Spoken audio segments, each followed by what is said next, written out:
So today we're working on a Hyundai Getz.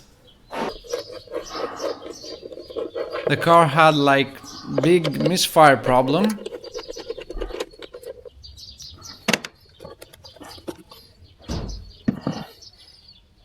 I removed all the spark plugs and it was in really bad condition, so I replaced all of them and the misfire problem was solved.